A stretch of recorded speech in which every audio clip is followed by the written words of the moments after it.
두고도 어떤 사람은 희망을 보기도 하고 어떤 사람은 절망을 보기도 합니다. 같은 자녀를 두고도 어떤 부모님들은 성적이 나빠도 그래 우리 아이들 건강한 것만 해도 감사해.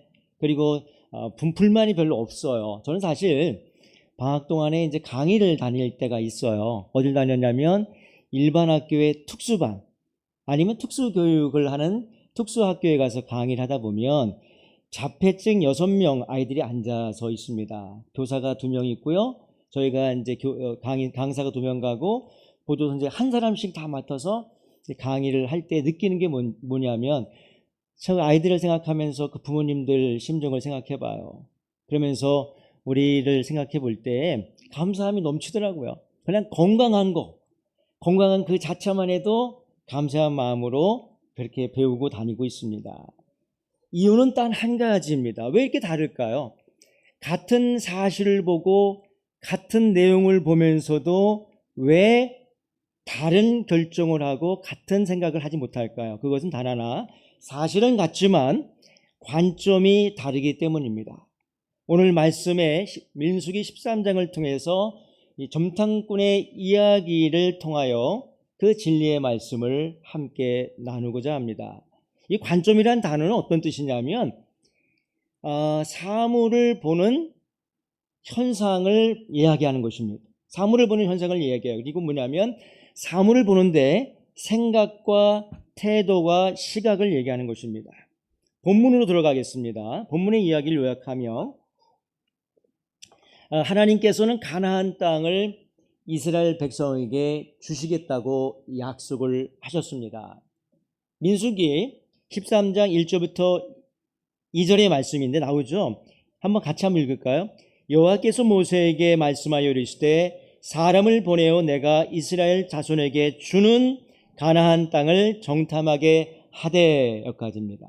노란색으로 줬는데 내가 이스라엘 자손에게 주는, 하나님께서 이스라엘 백성에게 주신다고 하셨습니다. 약속의 말씀을 하셨어요. 그런데도 불구하고 그래서 모세는 각 지파들에게 대표자 12명을 뽑아서 그 가나안 땅을 정탐하게 시켰습니다. 40일 동안 그 정탐꾼은 그 땅을 돌아보고 모든 정보들을 수집한 후에 이렇게 얘기했습니다. 12명 똑같은 이야기를 한 목소리로 얘기했어요. 그게 뭐냐면 그 땅은 적과 끓이 흐르는 풍요로운 땅입니다 라는 것은 똑같았습니다. 풍요로운 땅입니다. 그 땅이 열매도 크고 굉장히 기름진 땅입니다라고 얘기를 했어요. 본문에 보시면 모세에게 말하여 이르되, 본문에 보시면 13장 27절의 말씀이죠. 모세에게 말하여 이르되 당신이 우리를 보낸 땅에 간즉 과연 그 땅에 젖과 꿀이 흐르는데 이것은 그 땅의 과일이니다. 과일이 굉장히 컸어요. 풍요로운 땅이라는 것은 똑같이 12명의 정탐꾼은 사실을 사실대로 이야기를 하였습니다. 그런데 문제가 발생했어요. 그런데 그 말이 갈리기 시작했습니다. 10명은 이렇게 말합니다. 13장 33절에 보면 우리는 스스로 보기에도 메뚜기 같다라고 얘기합니다. 그들이 보기에도 그와 같을 것이니다. 13장 33절 본인 스스로가 우리는 메뚜기 같다고 얘기합니다. 거기는 사람들이 보기에도 그와 같을 거라고 본인 스스로 이야기를 하고 있어요. 그러나 갈렙과 여호수아는, 특별히 갈렙이 이야기 나오는데 갈렙은 이렇게 말합니다. 우리가 곧 올라가서 그 땅을 취하자 능히 이기리라 이렇게 얘기합니다. 좀 다르죠? 같은 땅을 보았고 같은 사람들이었고 같은 조건이었고 같은 환경이었음에도 불구하고 그 결과는 정반대라는 사실입니다. 무엇이 그 차이를 만들었을까요? 그것은 바로 관점입니다. 10명은 가나안 사람들의 키를 보았고 무기를 보았고 성읍의 크기만 봤습니다. 그런데 못 본 것이 있어요. 하나님의 약속을 보지 못했다는 사실입니다. 그래서 그들 스스로가 나는 메뚜기에 같다라고 스스로 말합니다. 두려움은 현실을 왜곡합니다. 자신을 작게 만들기도 하고 문제를 크게 만들기도 합니다. 하나님 말씀은 사라지고 사람의 눈에만 의지하게 됩니다. 이것이 바로 불신의 관점입니다. 10명의 정탐꾼은 이렇게 말합니다. 우리는 스스로 보기에도 메뚜기 같았고 그들도 그것을 보았을 것이다 라고 말합니다. 그들은 현실을 보았고 두려움 속에서 자신을 축소시켰습니다. 자신을 메뚜기로 보는 순간 하나님의 약속은 사라지고 말았습니다. 믿음은 사라지고 비교와 열등감이 그들을 지배하게 된 것입니다. 우리도 마찬가지입니다. 우리는 하나님의 자녀임에도 불구하고 우리 스스로 작은 존재라고 생각합니다. 때로는 못난 부모라고도 생각하는 사람도 있습니다. 별 볼 일 없다고 생각하는 청년들도 있습니다.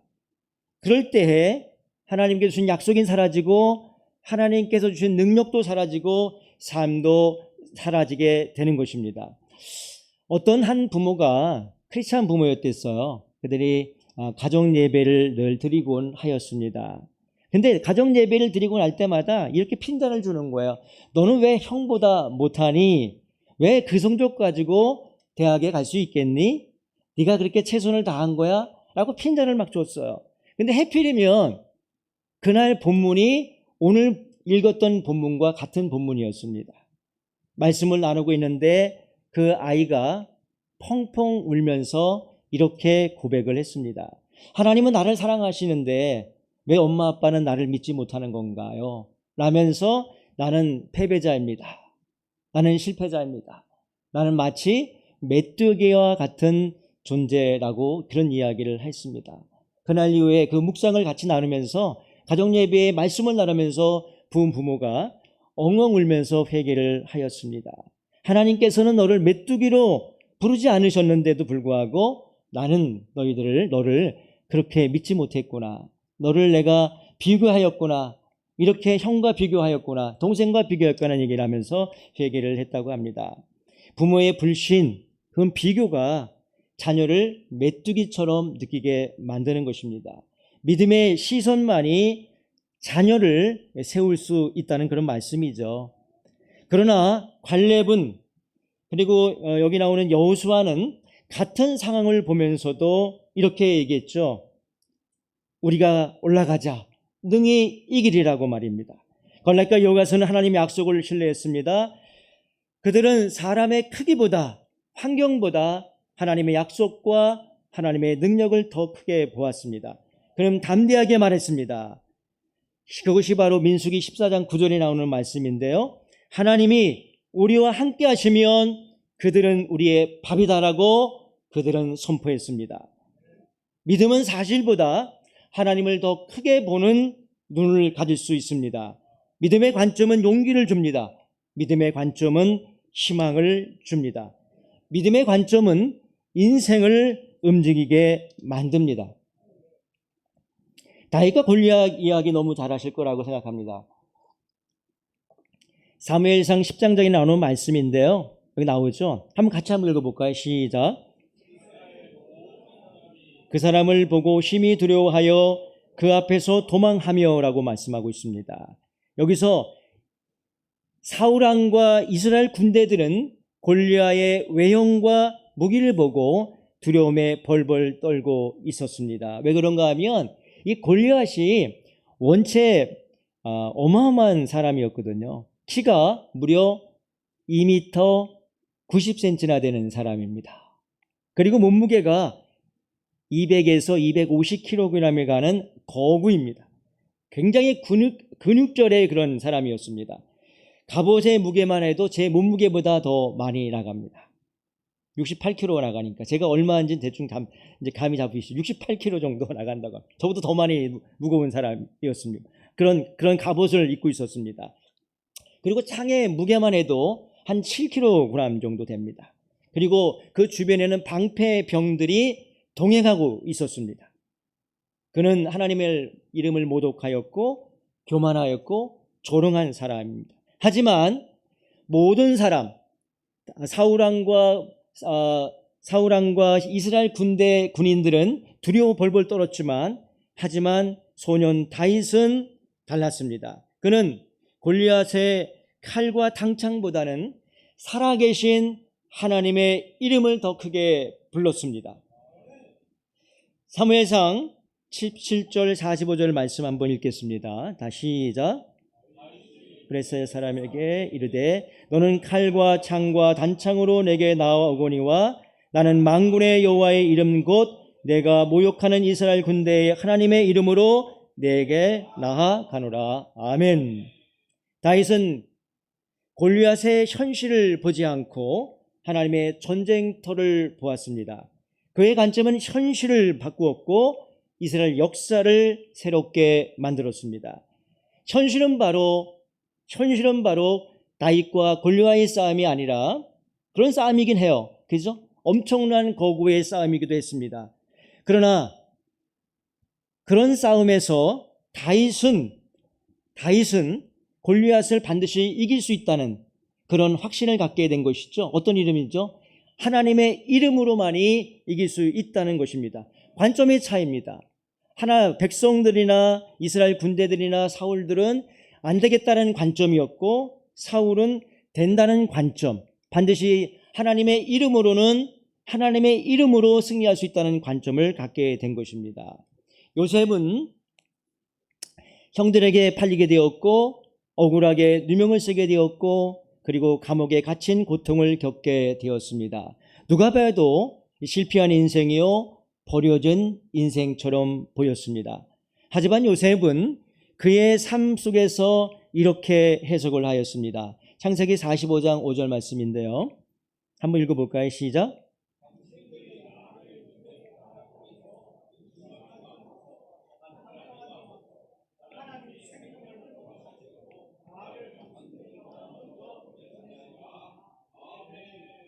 하나님이 생명을 구원하시려고 나를 당신들보다 먼저 보내셨나이다. 이렇게 했습니다. 원망도 할 만한데 자기를 죽이려고 했던 형들 감옥에 갇히게 되었고 진짜 죽을 뻔했던 그런 형들을 다시 만났을 때 그는 형들을 원망하지 않았습니다. 억울한 현실을 당해도 하나님의 관점으로 해석하면 그것이 하나님의 계획이 된 줄을 믿으시기 바랍니다. 요셉은 인생의 고난을 하나님의 계획의 관점으로 보았습니다. 그래서 그 결과 그는 형들을 원망하지 않았고 형들을 용서하였고 자신을 구원의 도구로 사용함에 감사를 드렸습니다. 도망자에서 하나님의 사람으로 된 모세의 이야기입니다. 모세는 애굽에서 사람을 죽이고 도망친 도망자의 신세가 되었습니다. 미디안 광야에서 양을 치면서 40년 정도를 보내면서 인생의 실패자로 간주할 때 하나님께서 그를 광야에서 부르셨어요. 창세기 4장 10절의 말씀인데요. 모세가 여호와께 아뢰되 주여 나는 본래 말을 잘 하지 못하는 자니이다. 주께서 주의 종에게 명령하신 후에도 역시 그러하니 나는 입이 뻣뻣하고 뭐가요? 혀가 둔한 자니다 라고 얘기를 했습니다. 모세는 스스로의 보기에도 원래 말을 잘 못한다고 얘기를 했습니다. 그리고 하나님께서 주의 종의 명령한 후에도 하나님의 부르심을 받은 후에도 그는 두 번 또 얘기합니다. 나는 입이 뻣뻣합니다. 그리고 입이 둔한 자입니다 라고 본인을 메뚜기처럼 마치 생각을 했던 것이죠. 모세는 자신을 실패로 생각했고 쓸모없는 사람으로 보았지만 하나님은 그를 내 백성을 인도하는 인도자로 부르셨음을 믿으십시오. 하나님의 시선과 관점은 모세의 관점과 전혀 달랐습니다. 자신이 아무것도 아니라고 여길 때 하나님은 너와 함께하면 함께하겠다고 약속으로 관점을 바꿔주십니다. 몇 년 전에 TV를 보는데 기독교 방송을 보는데 이제 우리 시각 디자인이 나와서 시각 디자인 피아니스트의 이야기를 이제 본 적이 있습니다. 그는 시각을 잃은 후에도 음악을 포기하지 않았고요. 계속해서 연주를 하였고 또 강연도 많이 하는 그런 사람이었습니다. 그래서 진행자가 물어봤어요. 앞도 보이지 않는데 어떻게 이렇게 많은 강연도 다니시고 그리고 연주를 잘하십니까? 라고 했을 때 그는 웃으면서 이렇게 말을 했습니다.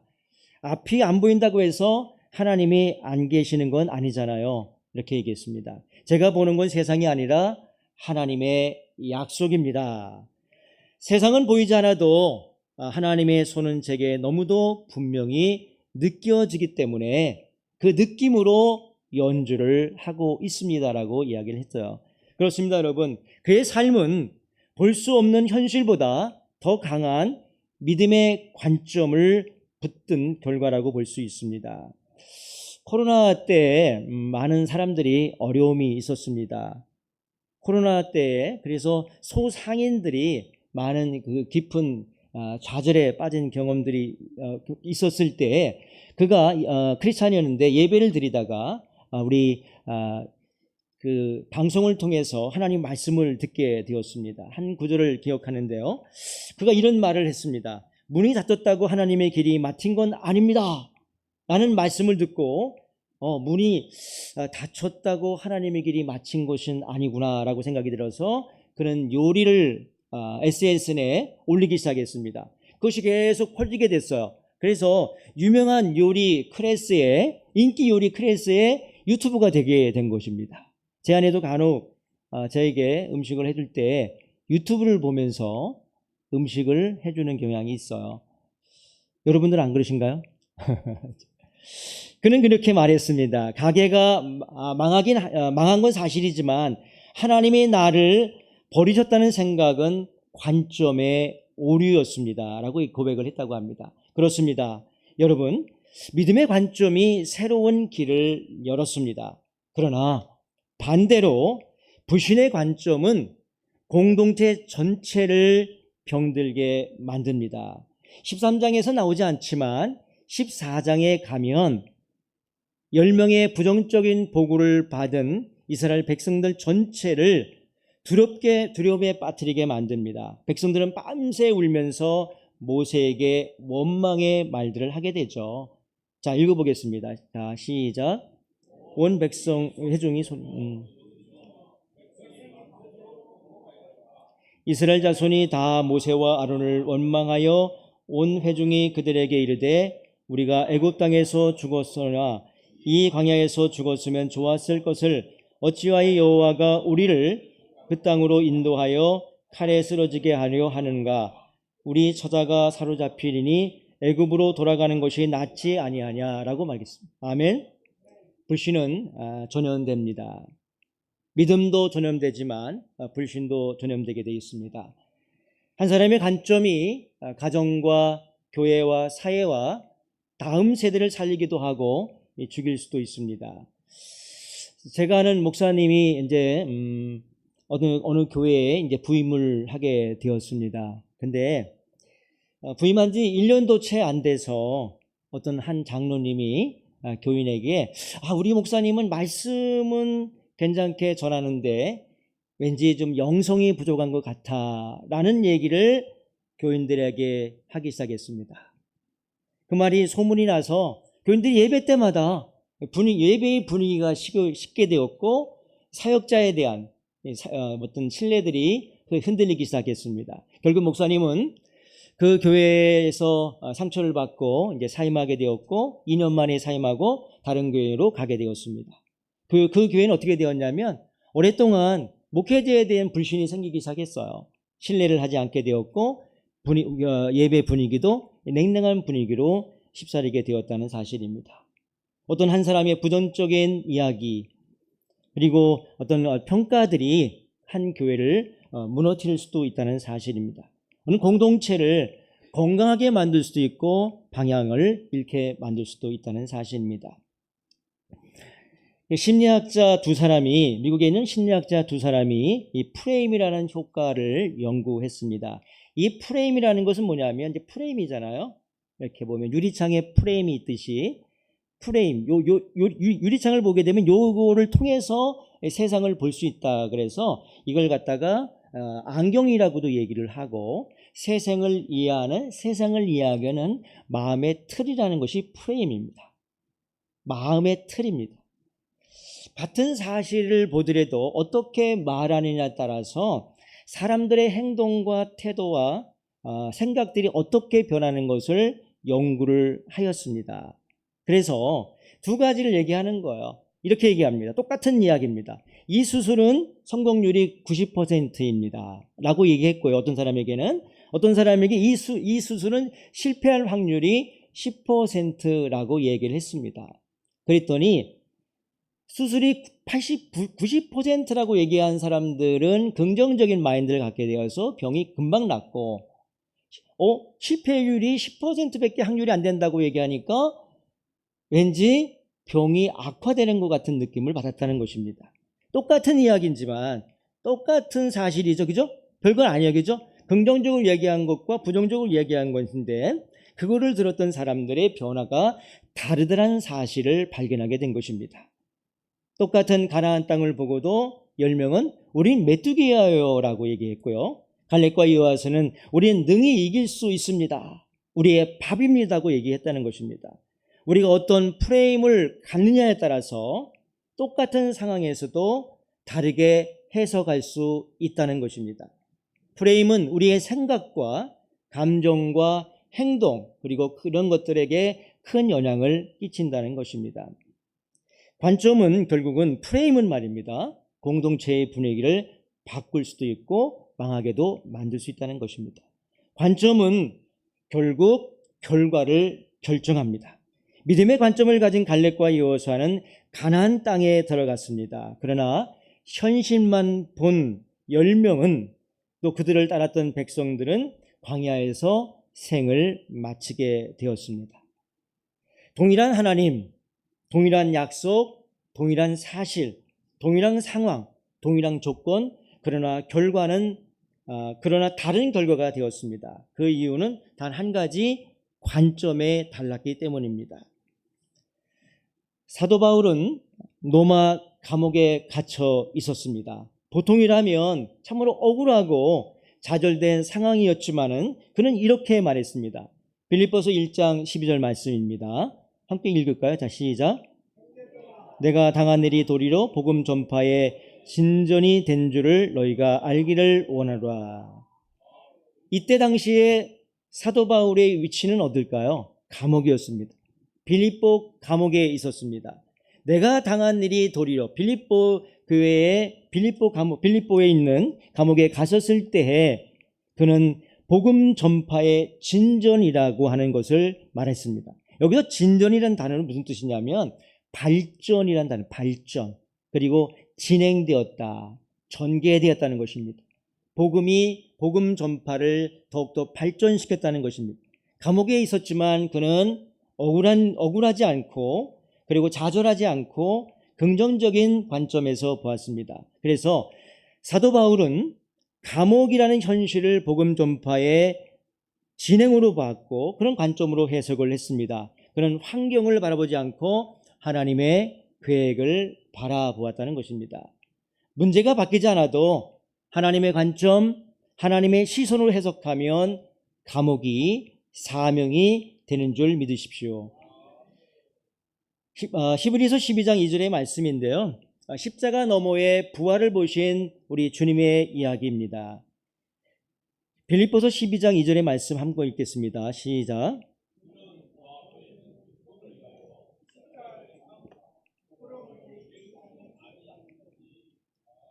여기서 보면 이제 그는 예수님이죠. 예수님께서는 그 앞에 있는 기쁨을 위하여 십자가를 지셨다. 십자가를 참으셨다. 그리고 부끄러움을 개의치 아니하셨다는 말씀입니다. 예수님 십자가의 고통이라고 하는 것은 사실입니다. 그 사실보다도 그 뒤에 있는 부활과 구원의 기쁨이라고 하는 관점 때문에 십자가를 짊어지셨습니다. 감당하셨죠? 진정한 믿음은 고통을 넘어 그 후에 기쁨을 바라보는 관점입니다. 사랑하는 여러분, 우리도 삶 속에서 매일같이 정탐이라고 하는 삶을 살아가고 있습니다. 자녀를 교육하는 거, 자녀 양육하는 거, 또 가정에 때때로 나타나는 어떤 고난과 문제들, 그리고 사업과 직장 생활들, 교회 상황들, 그리고 미래의 계획들. 또 청년들, 청소년 같은 경우에는 특별히 청소년 같은 경우는 입시잖아요. 입시, 대학이라고 하는 그리고 성적이라 하는 것들 때문에 매일같이 살아갑니다. 그들의 목표는 오직 대학을 향한 것을 향하여 가고 있어요. 청년들은 어떻습니까? 취업과 결혼, 장래, 그 다음에 스펙 쌓기, 자격증, 그 다음에 인간관계 등등 여러 가지 이런 어떤 그런 상황 속에서 매일같이 인생을 살아가고 있습니다. 눈에 보이는 현실들은, 상황들은, 이 조건들은 녹록지 않습니다. 현대는 말이죠. 하지만 우리는 무엇을 기준으로 해석을 하고 있으십니까?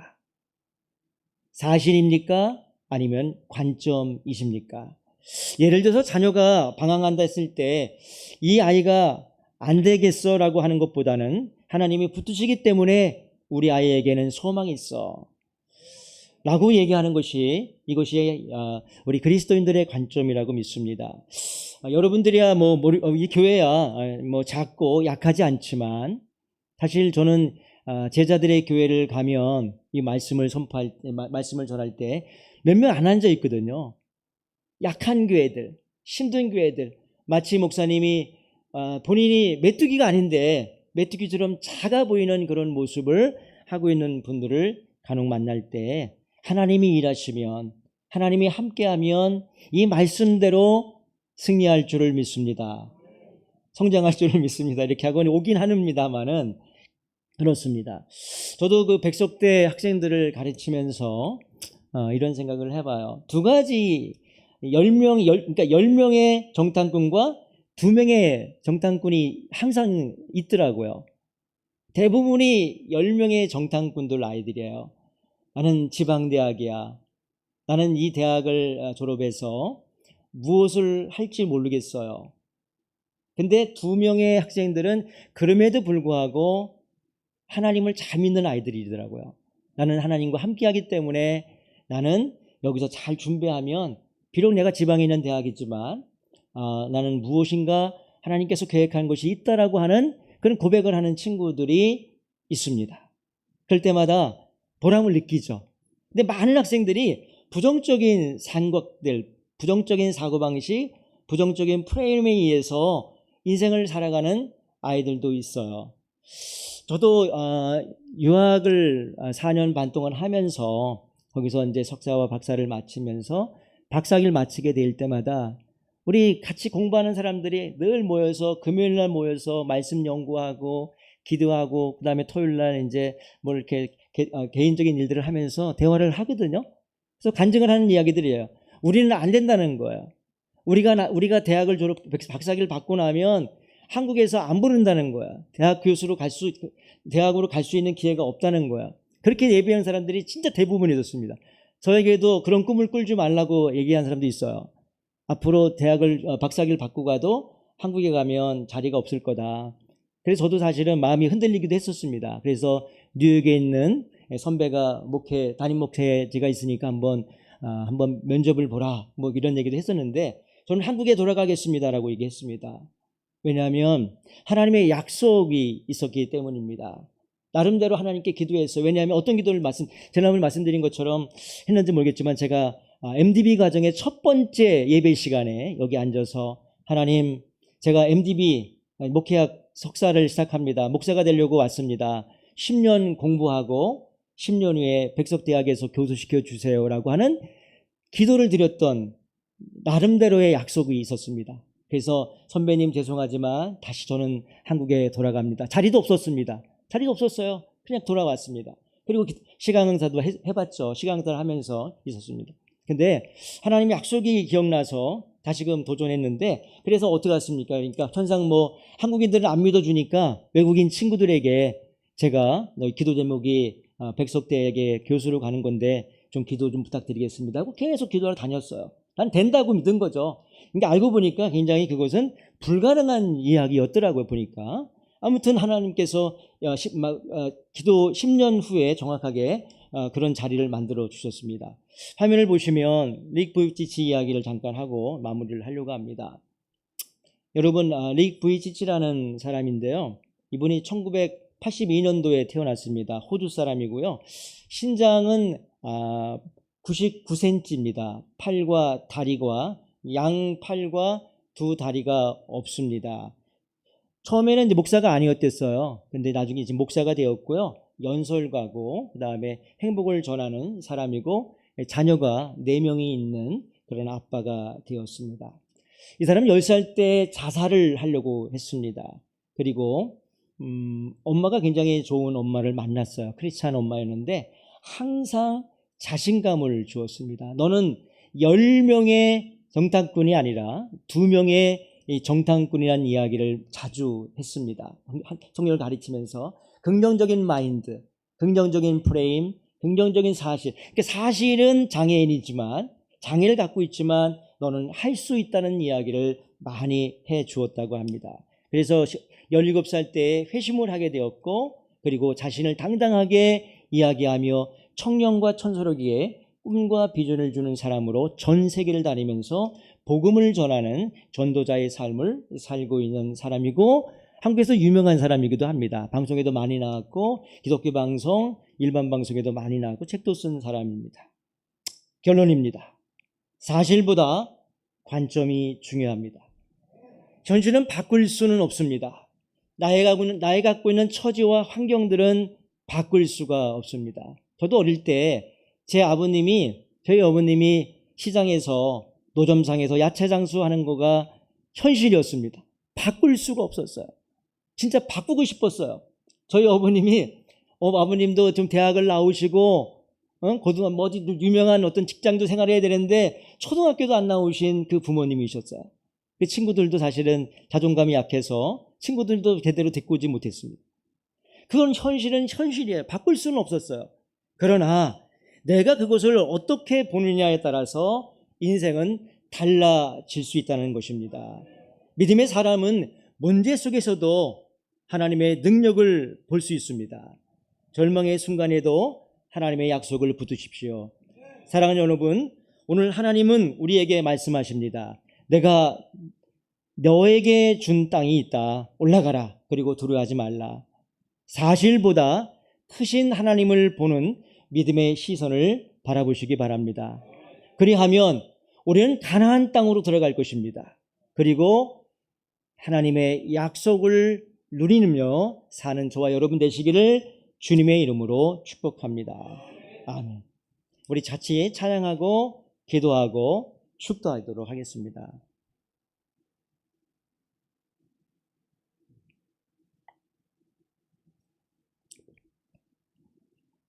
우리 다 함께 이왕이면 일어나서 즐겁게 사실은 사실로 인정하고